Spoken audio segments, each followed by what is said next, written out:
Ladies and gentlemen, the President of the United States, Ronald Reagan.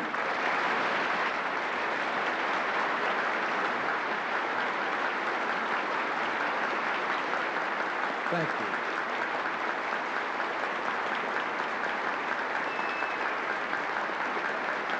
Thank you very much.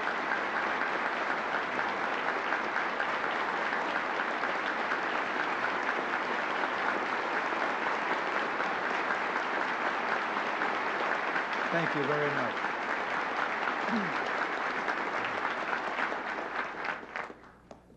Thank you very much. And Reverend clergy all, Senator Hawkins, distinguished members of the Florida congressional delegation, and all of you, I can't tell you how you have warmed my heart with your welcome. I'm delighted to be here today.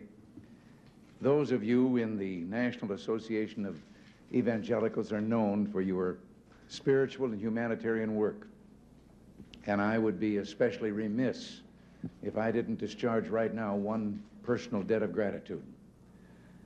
Thank you for your prayers. Nancy and I have felt their presence many times in many ways. And believe me, for us, they've made all the difference. The other day, in the East Room of the White House at a meeting there, someone asked me whether I was aware of all the people out there who were praying for the president. And I had to say, yes, I am. I felt it. I believe in intercessionary prayer.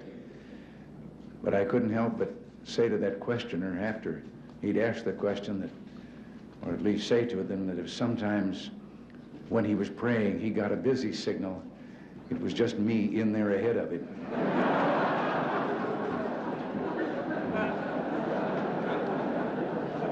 I think I understand how Abraham Lincoln felt when he said, I have been driven many times to my knees by the overwhelming conviction that I had nowhere else to go.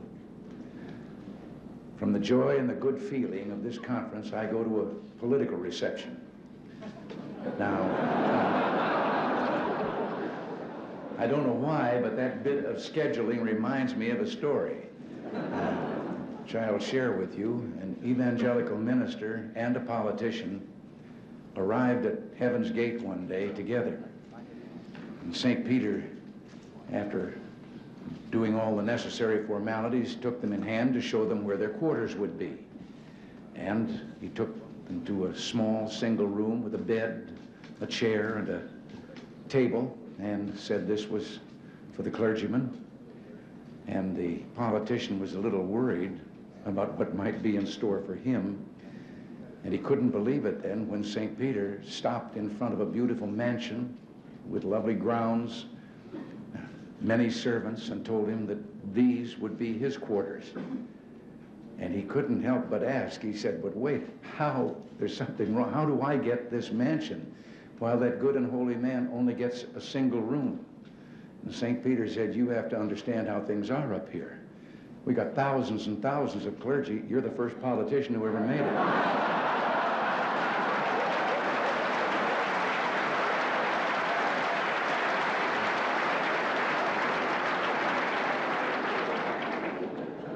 But I don't want to contribute to a stereotype. So I tell you, there are a great many God-fearing, dedicated, noble men and women in public life, present company included. And yes, we need your help to keep us ever mindful of the ideas and the principles that brought us into the public arena in the first place. The basis of those ideals and principles is a commitment to freedom, personal liberty, that itself is grounded in the much deeper realization that freedom prospers only where the blessings of God are avidly sought and humbly accepted. The American experiment in democracy rests on this insight. Its discovery was the great triumph of our founding fathers, voiced by William Penn, when he said, if we will not be governed by God, we must be governed by tyrants. Explaining the inalienable rights of men, Jefferson said, the God who gave us life gave us liberty at the same time. And it was George Washington who said that of all the dispositions and habits which lead to political prosperity. Religion and morality are indispensable supports. And finally, that shrewdest of all observers of American democracy, Alexis de Tocqueville, put it eloquently after he had gone on a search for the secret of America's greatness and genius. And he said, "Not until I went into the churches of America and heard her pulpits aflame with righteousness did I understand the greatness and the genius of America. America is good. And if America ever ceases to be good, America will cease to be great." Well, I'm pleased to...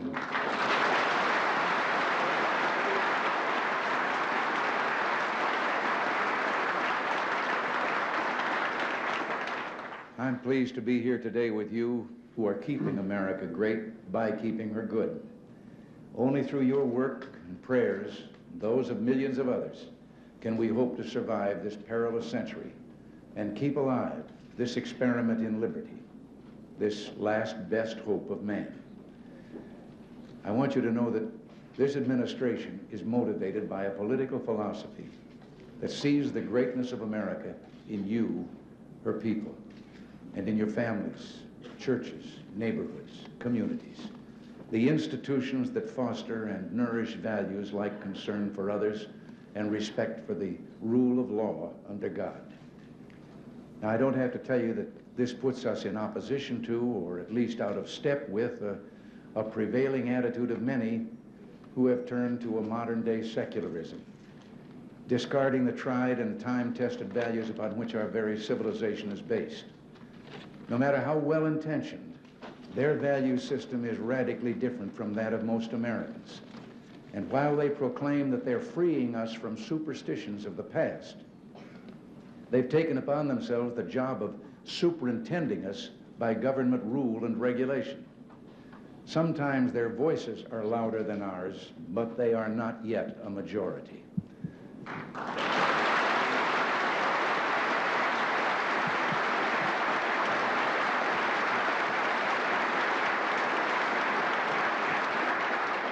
An example of that vocal superiority is evident in the controversy now going on in Washington. Since I've been involved, I've been waiting to hear from the parents of young America. How far are they willing to go in giving to government their prerogatives as parents? Let me state the case as briefly and simply as I can. An organization of citizens sincerely motivated, deeply concerned about the increase in illegitimate births and abortions involving girls well below the age of consent, some time ago established a nationwide network of clinics to offer help to these girls and hopefully alleviate this situation. Now again, let me say, I do not fault their intent. However, in their well-intentioned effort, these clinics have decided to provide advice and birth control drugs and devices to underage girls without the knowledge of their parents. For some years now, the federal government has helped with funds to subsidize these clinics. In providing for this, the Congress decreed that every effort would be made to maximize parental participation. Nevertheless, the drugs and devices are prescribed without getting parental consent or giving notification after they've done so. Girls termed sexually active, and that has replaced the word promiscuous, are given this help in order to prevent illegitimate birth or abortion. Well, we have ordered clinics receiving federal funds to notify the parents such help has been given. One of the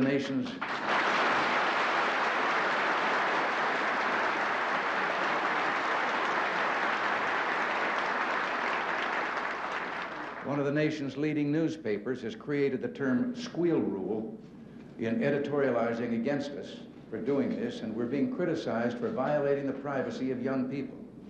A judge has recently granted an injunction against an enforcement of our rule.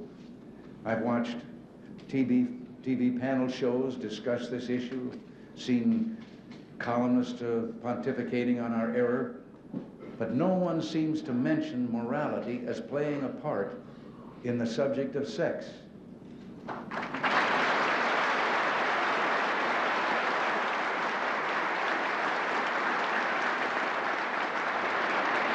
Is all of Judeo-Christian tradition wrong?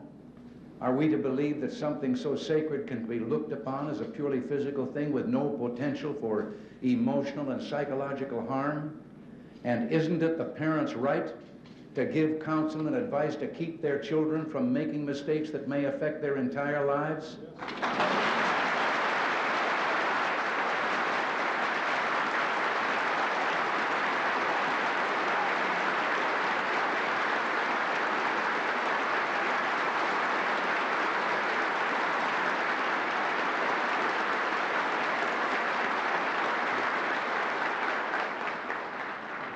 Many of us in government would like to know what parents think about this intrusion in their family by government. We're going to fight in the courts. The right of parents and the rights of family take precedence over those of Washington-based bureaucrats and social engineers.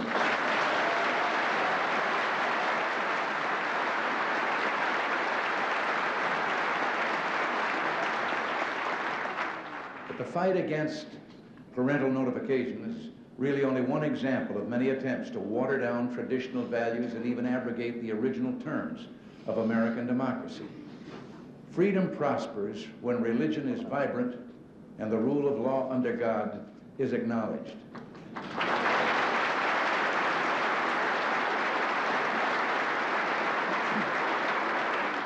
When our founding fathers passed the First Amendment, they sought to protect churches from government interference. They never intended to construct a wall of hostility between government and the concept of religious belief itself.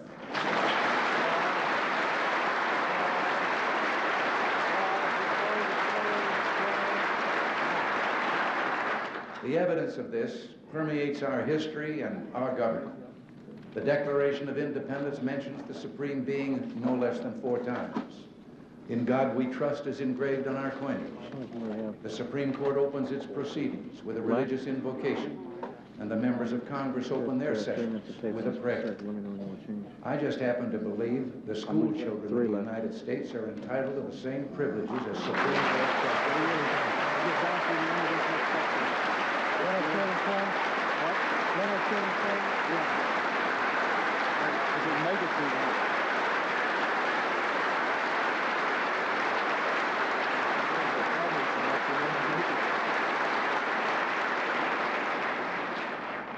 Last year, I sent to Congress a constitutional amendment to restore prayer to public schools. We'll make that. Already this session, there's growing bipartisan support for the amendment, and I am calling on the Congress to act speedily to pass it and to let our children pray.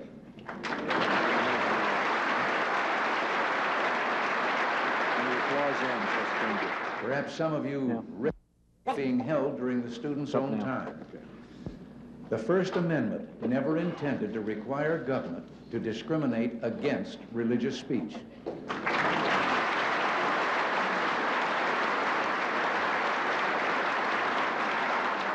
Senators Denton and Hatfield have proposed legislation in the Congress on the whole question of prohibiting discrimination against religious forms of student speech.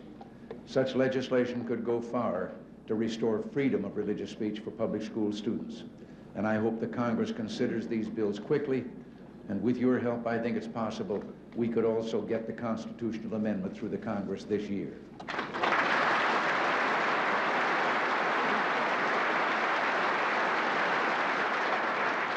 More than a decade ago, a Supreme Court decision literally wiped off the books of 50 states statutes protecting the rights of unborn children. Abortion on demand now takes the lives of up to 1.5 million unborn children a year. Human life legislation ending this tragedy will someday pass the Congress, and you and I must never rest until it does.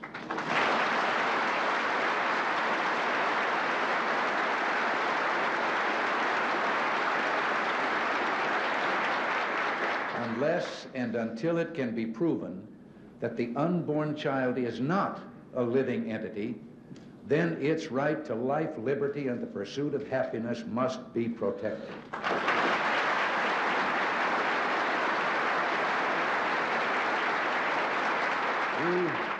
You may remember that when abortion on demand began, many, indeed I'm sure many of you, warned that the practice would lead to a decline in respect for human life, that the philosophical premises used to justify abortion on demand would ultimately be used to justify other attacks on the sacredness of human life, infanticide or mercy killing. Tragically enough, those warnings proved all too true. Only last year, a court permitted the death by starvation of a handicapped infant. I have directed the Health and Human Services Department to make clear to every health care facility in the United States that the Rehabilitation Act of 1973 protects all handicapped persons against discrimination based on handicaps, including infants.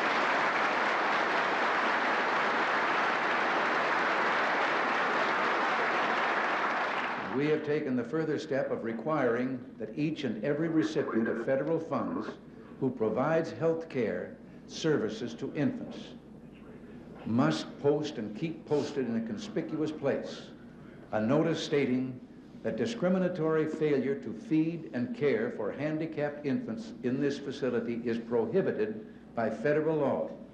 It also lists a 24-hour toll-free number so that nurses and others may report violations in time to save the infant's life.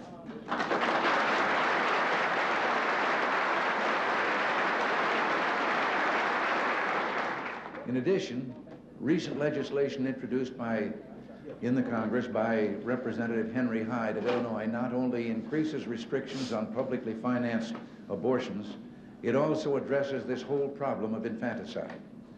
I urge the Congress to begin hearings and to adopt legislation that will protect the right of life to all children, including the disabled or handicapped.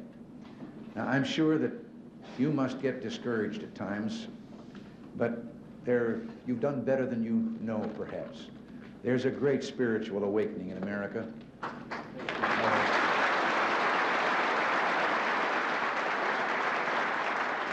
A renewal of the traditional values that have been the bedrock of America's goodness and greatness.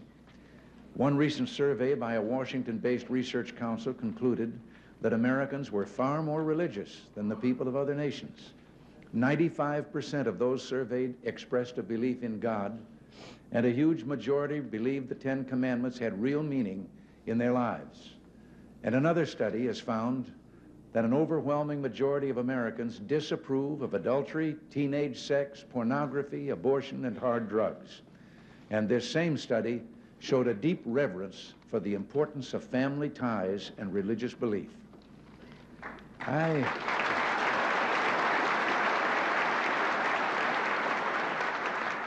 I think the items that we've discussed here today must be a key part of the nation's political agenda. For the first time, the Congress is openly and seriously debating and dealing with the prayer and abortion issues, and that's enormous progress right there. I repeat, America is in the midst of a spiritual awakening and a moral renewal, and with your biblical keynote, I say today, yes, let justice roll on like a river, righteousness like a never-failing stream. Now,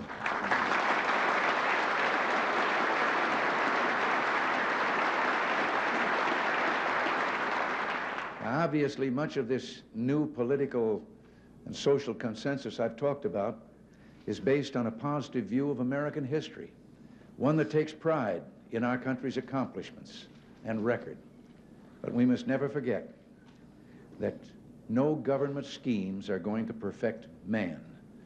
We know that living in this world means dealing with what philosophers would call the phenomenology of evil, or as theologians would put it, the doctrine of sin. There is sin and evil in the world, and we're enjoined by Scripture and the Lord Jesus to oppose it with all our might. Our nation, too, has a legacy of evil with which it must deal. The glory of this land has been its capacity for transcending the moral evils of our past. For example, the long struggle of minority citizens for equal rights, once a source of disunity and civil war, is now a point of pride for all Americans. We must never go back. There is no room for racism, anti-Semitism, or other forms of ethnic and racial hatred in this country.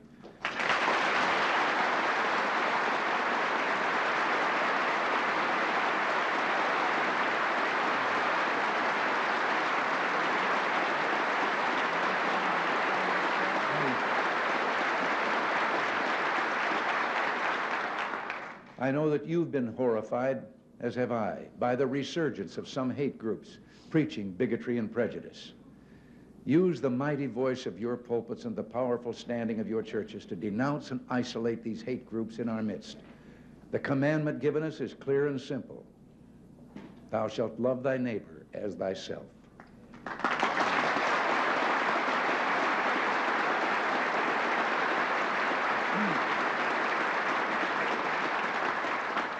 But whatever sad episodes exist in our past, any objective observer must hold a positive view of American history, a history that has been the story of hopes fulfilled and dreams made into reality.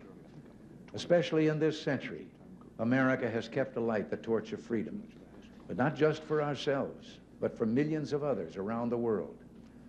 And this brings me to my final point today.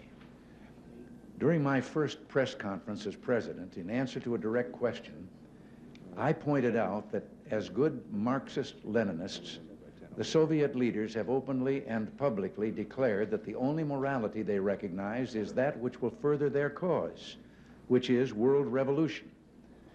I think I should point out I was only quoting Lenin, their guiding spirit, who said in 1920 that they repudiate all morality that proceeds from supernatural ideas, that's their name for religion, or ideas that are outside class conceptions. Morality is entirely subordinate to the interests of class war, and everything is moral that is necessary for the annihilation of the old exploiting social order and for uniting the proletariat. Well, I think the refusal of many influential people to accept this elementary fact of Soviet doctrine illustrates an historical reluctance to see totalitarian powers for what they are.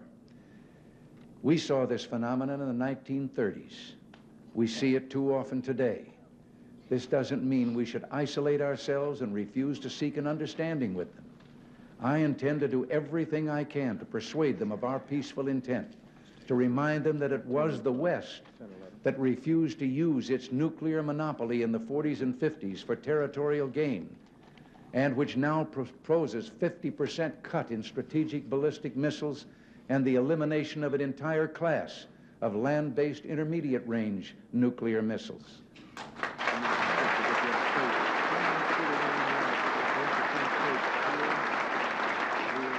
At the same time, however, they must be made to understand we will never compromise our principles and standards. We will never give away our freedom. We will never abandon our belief in God.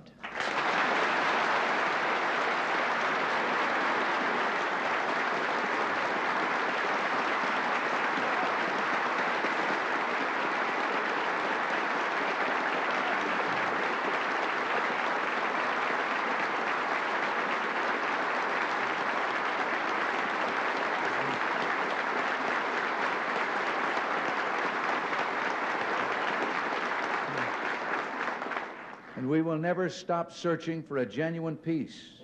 But we can assure none of these things America stands for through the so-called nuclear freeze solutions proposed by some. The truth is that a freeze now would be a very dangerous fraud, for that is merely the illusion of peace. The reality is that we must find peace through strength. I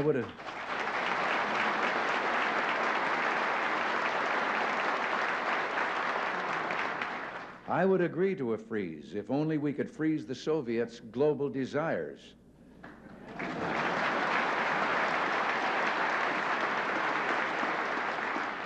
A freeze at current levels of weapons would remove any incentive for the Soviets to negotiate seriously in Geneva and virtually end our chances to achieve the major arms reductions which we have proposed.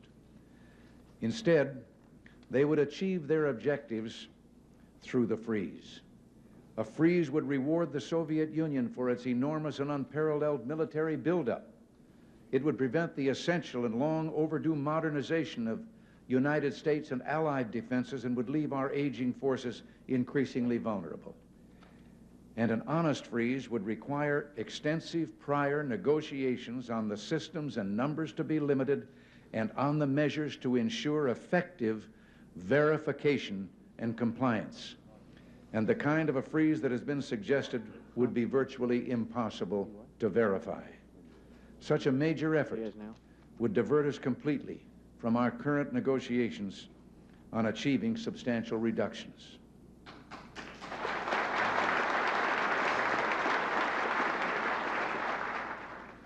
A number of years ago, I heard a young father, a very prominent young man in the entertainment world, addressing a tremendous gathering in California.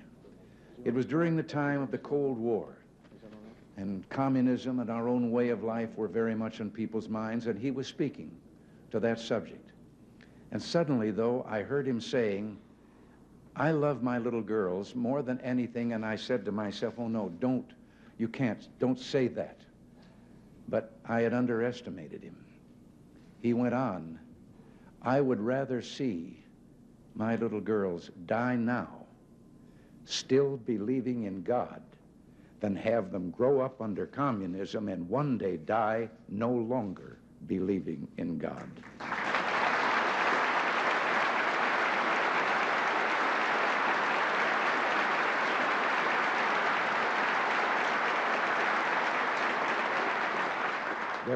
There were thousands of young people in that audience. They came to their feet with shouts of joy. They had instantly recognized the profound truth in what he had said with regard to the physical and the soul and what was truly important. Yes, let us pray for the salvation of all of those who live in that totalitarian darkness. Pray they will discover the joy of knowing God. But until they do, let us be aware that while they preach the supremacy of the state, declare its omnipotence over individual man, and predict its eventual domination of all peoples on the earth, they are the focus of evil in the modern world. It was C.S. Lewis who, in his unforgettable Screwtape letters, wrote, "The greatest evil is not done now in those sordid dens of crime that Dickens loved to paint. It is not even done in concentration camps and labor camps. In those, we see its final result. But it is conceived and ordered, moved, seconded, carried, and minuted in clear, carpeted, warmed, and well-lighted offices by quiet men with white collars and cut fingernails and smooth-shaven cheeks who do not need to raise their voice."